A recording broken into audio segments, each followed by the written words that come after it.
Hello, everyone, and welcome to the next era in ESG investing, where we examine the recent SEC proposal on ESG, as well as meet with thought leaders in the ESG investing space, from lawyers, portfolio managers, financial advisors, and everyone in between. We want to examine what these rules mean for us now, as well as how they might change in the future and in the long term. Today, we talk with Keri Riemer, who is a counsel at K&L Gates in the Asset Management and Investment Funds Group. She provides guidance to investment managers and funds on a broad range of federal securities law issues, has extensive experience representing registered investment companies and their advisors. Keri, thanks so much for being on the program. Thanks so much for having me. I'm happy to be here. Yeah, so tell us a little bit about yourself and what you're involved in K&L Gates and kind of your. I know you have some past experience at the SEC, but kind of how you came here. Absolutely. So as you mentioned, I'm of counsel at K&L Gates. I joined the firm very end of January. And my practice has always been on really focused on representing registered fund complexes, primarily mutual fund complexes. But I've also worked on representing investment advisors, and all of my work has been a mix of transactional, so M&A work or just regulatory, making sure the portfolio managers are managing the funds properly, and also just a mix of like working with compliance officers, forming new funds and so forth. But before joining K&L Gates, I was at the SEC. I was in the Chief Counsel's office in the Division of Investment Management. And before that, I was in-house at JP Morgan Asset Management. And then prior to that, I was at other firms. So really, I have a good mix of like in-house, at the regulator, and law firm. And in the case of the SEC bringing out these proposed changes to ESG investing, I mean, there's so many things to talk about, right? But kind of your initial reactions to it. Do you feel like it's going on the right track? Is there a lot to be ready for, or do you feel like this is a foundation work and there's a lot more to go? We knew this was coming. We knew something was coming. Frankly, for me, I thought it was a little different than what I thought. I thought that there might be more standardization. I thought there might be more definitions proposed. I also was sort of surprised with some of the proposed changes. Like, for example, it seems like what the SEC is doing is saying that a fund is an ESG focused fund, what they're terming ESG focused fund, if they have only one exclusionary screen. And it seems like, if that's true, if that's really what they're proposing, that seems fairly confining, for a fund, because it could be an infrastructure fund that has one exclusionary screen, like maybe it's not investing in tobacco companies, but it wouldn't be investing in tobacco companies anyway, because it's an infrastructure fund, and then all of a sudden it's considered an ESG focused fund. So things like that I found a little surprising. I also thought, it was very heavy in terms of like fund regulation. And it seemed like most of the proposed regulations related to registered funds, and maybe I don't want to say anything that could backfire, but it seemed a little, why don't I just say this? It seemed more pushing regulations on registered funds than it was on advisors. But the same sort of, I think the same sort of issues came up. There were also a lot of questions as far as like how funds and advisors can get some of the information that would be required if proposed amendments are adopted without modification.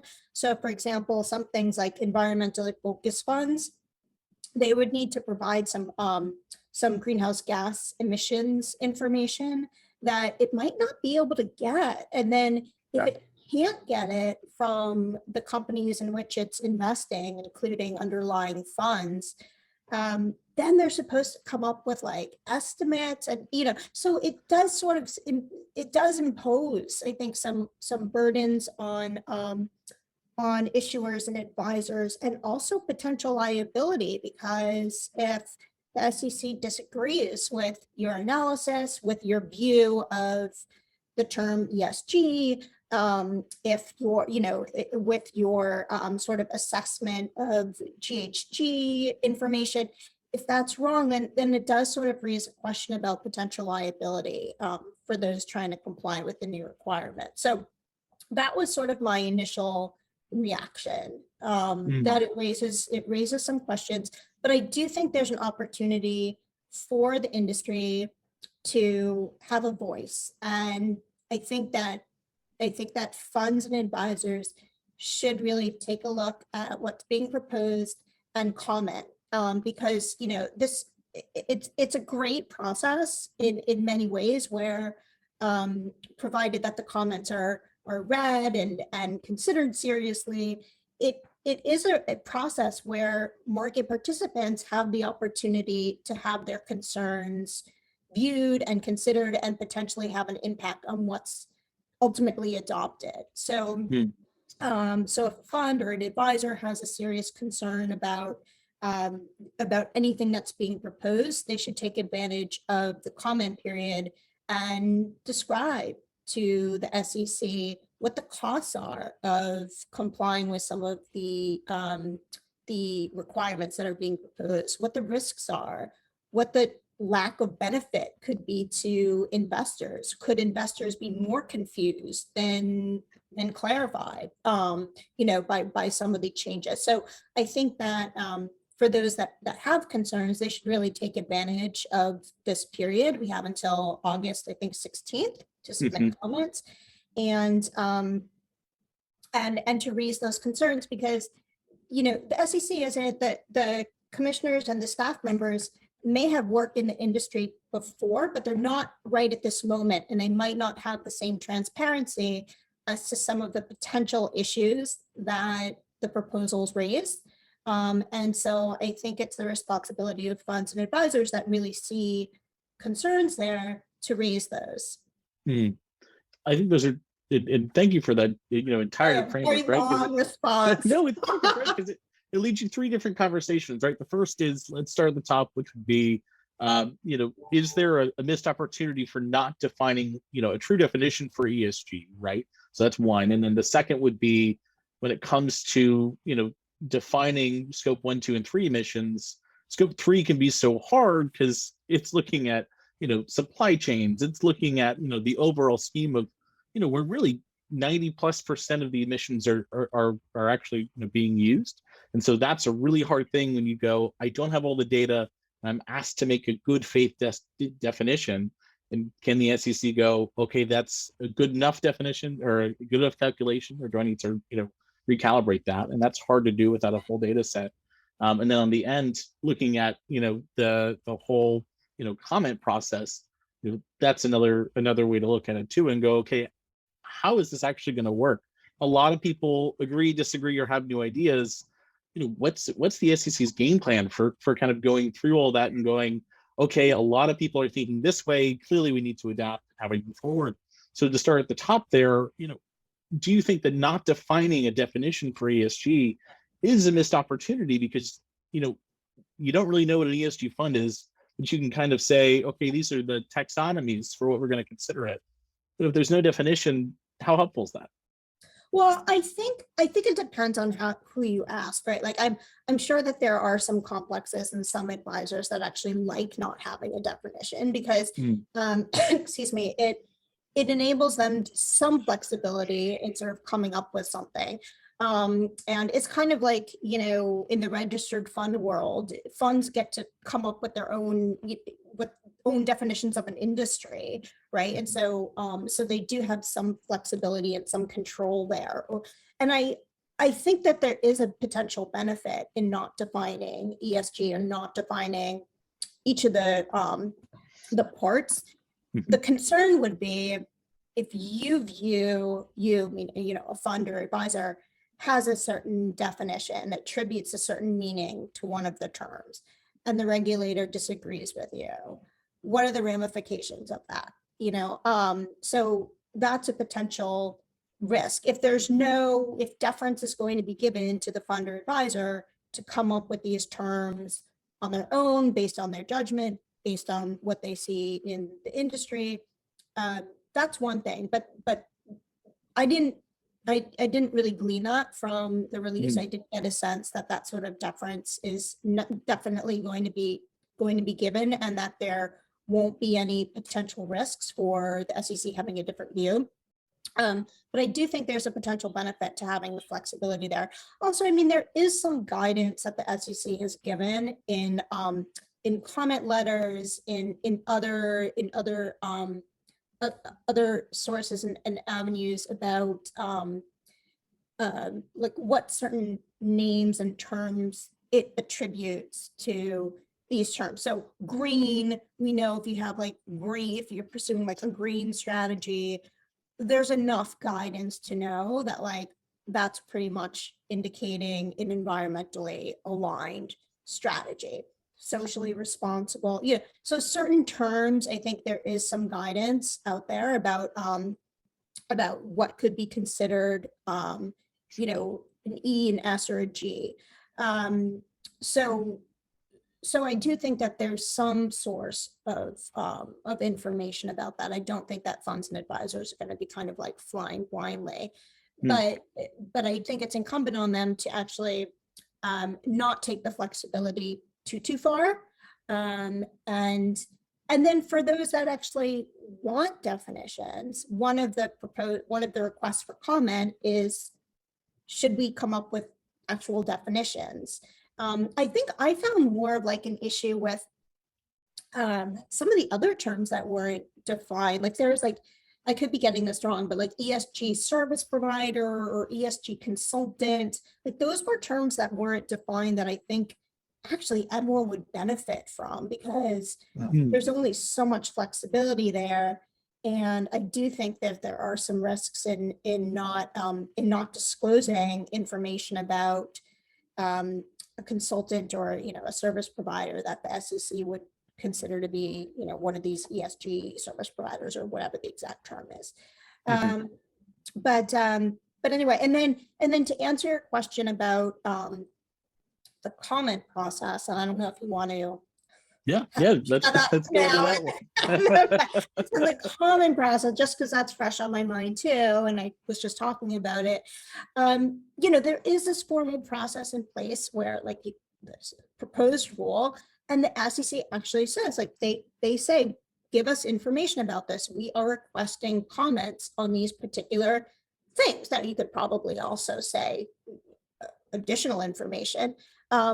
But there's a lot in these requests for comment. And I do think that it's a good idea to look at what's in there, because some of them might indicate that the SEC could go even farther. So they might have a question, should we extend these rules, these proposed rules to, you know, I'm just going to come up with an example that's not going to happen, but should we limit our proposed regulations for registered funds to private funds also? You know, so they actually include things in there that are broader than what's being proposed. And so I do think it's a good idea for market participants to go through and sort of comment on the fact that, like, no, that's not a great idea, and here's why.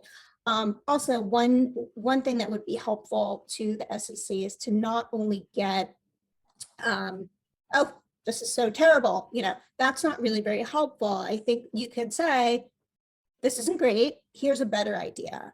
We understand the SEC's concerns are protecting investors. We understand that there's a whole host of different views about what ESG is, what people are doing. It's hard to verify that the funds or that the advisors are actually doing what they're doing. We don't like what you are proposing, but this is something we think is better.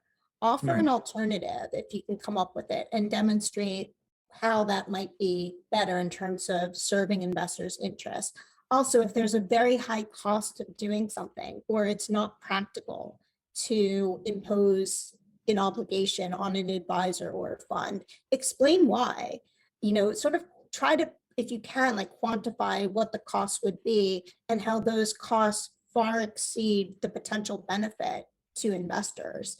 If funds or advisors think that some of the proposed changes would actually be contrary to serving investors' interests, comment on that and explain why. And the comment letters, there is a process in place to review the comment letters. And if anyone who looks at an adopting release will see that, the staff actually responds to a lot of the comments. Mm. And so I don't think that, I don't think it's accurate to just say, oh, we're going to write these letters and then, like, what's the point? They're going to do what they want to do anyway. I do think that it's worthwhile. I think that the SEC doesn't want to have a rule that no one can comply with. That really doesn't do anyone any good. So I do think that there is value in the comment process. Patrick, did you want to add anything to that? Kind of your view as a true ESG data provider and the work that we do, right? We're on a little bit different side of this conversation, but I think so much we find ourselves partnered with a lot of these firms that are trying to figure out kind of the whole scope and methodology of how to make ESG funds, available and practical there. What's your take on that? Yeah, there's a lot of pieces that we've touched on so far. One of the things that you brought up earlier is around the GHG reporting recommendation and requirement, depending on the category of strategy that the SEC would classify the fund as pursuing, from ESG integration to ESG focused or impact focused. A couple of things that are interesting probably to listeners on sort of the data landscape there. There's a parallel track where the SEC is trying to get companies to disclose their carbon emissions as part of their annual reports. And that is not yet really fully fledged. And so there's a number of companies that will report, but the degree of reporting, there's different scopes of carbon emissions, and the most full scope, almost no companies report. And it's called scope 3. And so we're kind of in a situation where the SEC proposal, they got fairly technical in the guidance of how to calculate carbon emissions for a fund. And the preference was to use the company disclosures, but there's just not company disclosures for a lot of companies. That would definitely prevent a good fund calculation. And then so the alternative is for funds to turn to rating agencies that can estimate emissions. And then you're having different agencies with different, there's no like canonical source of truth of the emissions of a particular company, much less a fund anymore. So I think there's a in the spirit of advancing environmental management and issues, it's a step forward to be one more piece of the circle towards disclosure. Though you also saw the Supreme Court pushing back against the ability of government to regulate emissions generally, carbon emissions in the last couple of weeks. So I think it's a really interesting question what pushback SEC will get and what we'll actually see in a couple of years when this makes its way, if at all, to a final like on the books regulation. The other thing that I just kept in my mind the whole a lot of time we were talking is the SFDR regulations in Europe and just the parallels to that, where they do define ESG very specifically, and they've had a lot of fights internally within the EU about that definition and gone back and forth. And I think just a couple of weeks ago, they finally decided that nuclear is green. But I could be wrong because they've gone back and forth on that so many times. And the SEC, I think in general, has always taken a very different sort of disclosure first approach as opposed to prescription in other areas, as well as this for other types of financial reporting. So I definitely see it as consistent and beneficial to a emerging market where a lot of these data issues aren't yet fully mature, and a lot of the ways that people understand values-based investing or ESG or socially responsible investing is still maturing. So having some flexibility allows the market to mature as opposed to ossifying it at a premature state. The other thing that came to mind in the spirit of just saying everything on my mind is at the USIF conference I was at last month. There were a lot of people talking about the USIF is the U.S. Social Investment Forum. It's essentially the member organization, the trade group of the sustainable fund industry that's been around 20 years. And so there was a lot of talk about this proposal, which had just come out a few weeks before. And a lot of the people there were on the side of wanting the SEC to have done or to do more around the definitions and not leaving a sort of the concern being coming from the community of funds and advisors who have been doing this for 20 years that see themselves as sort of authentic and very whole heart involved. Their main concern is greenwashing or generally watering down, which they like the growth of the mainstream on the one hand, but want to preserve ability to differentiate the levels of integrity or the levels of deepness of these funds. So I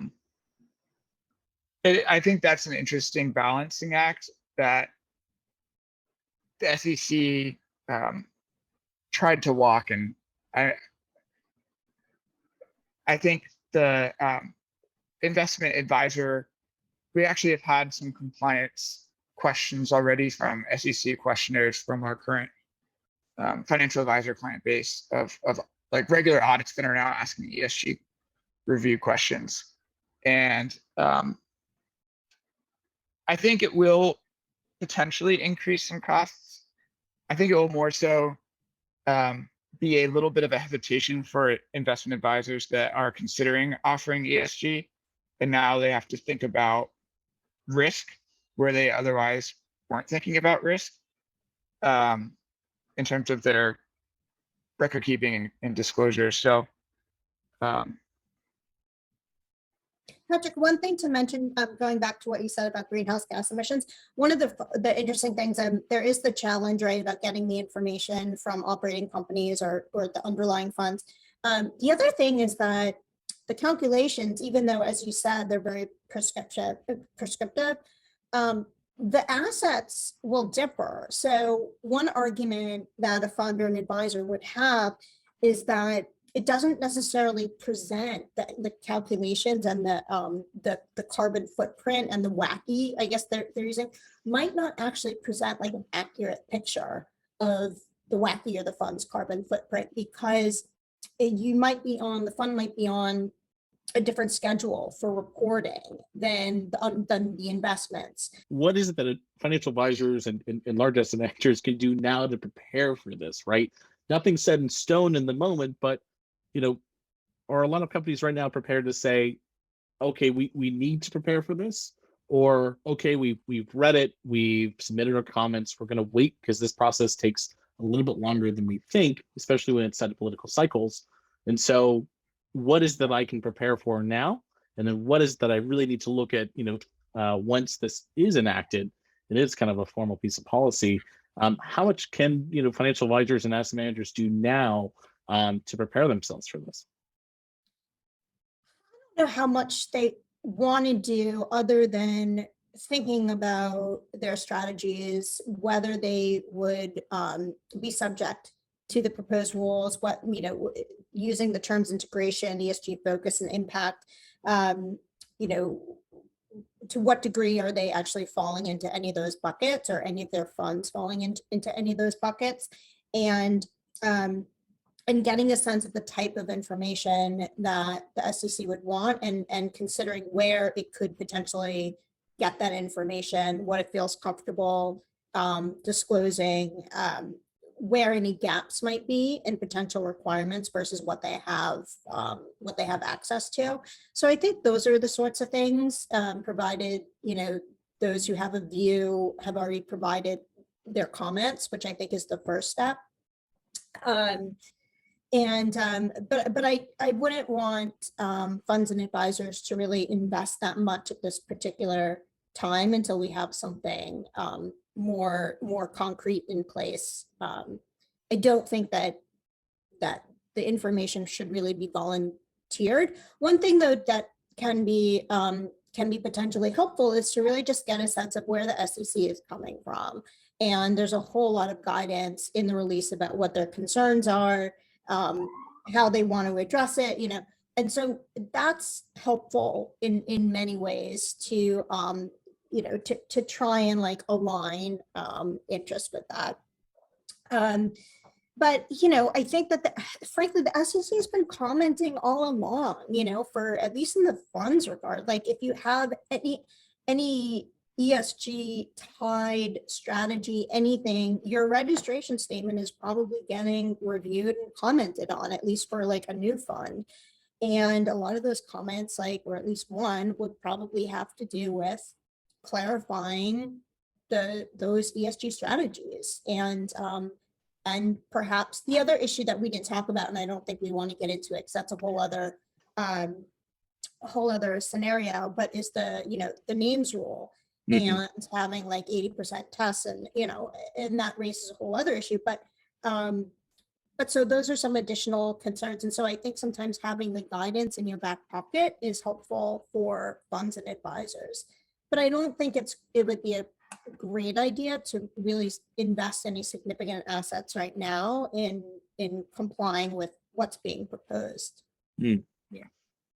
What we've seen in our interactions with customers and partners is larger institutions and especially on the investment advisory spaces, which is where we do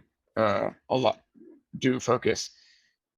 A lot of the large institutions are thinking about these rules front and center as it affects their strategy longer term, and trying to deeply understand them before they take more action on ESG initiatives in the next couple of months.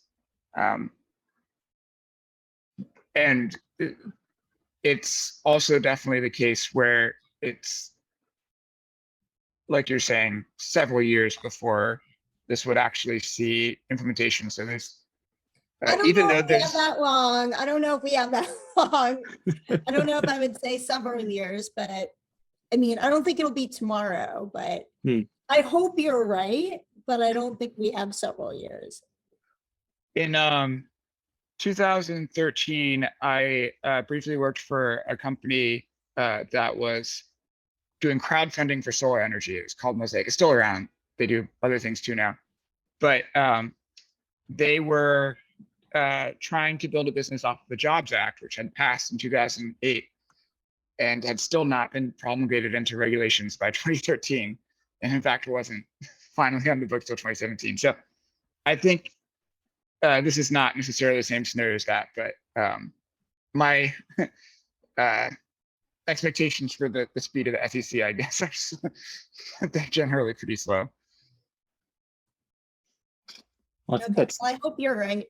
Well, we just have to sit and wait, I guess, at this point, make sure we get our comment letters in and do all we can to kind of make it a full and complete story. But Keri, thanks so much for the thoughts here, and we really appreciate you being on the program. Absolutely. So nice to be with you all.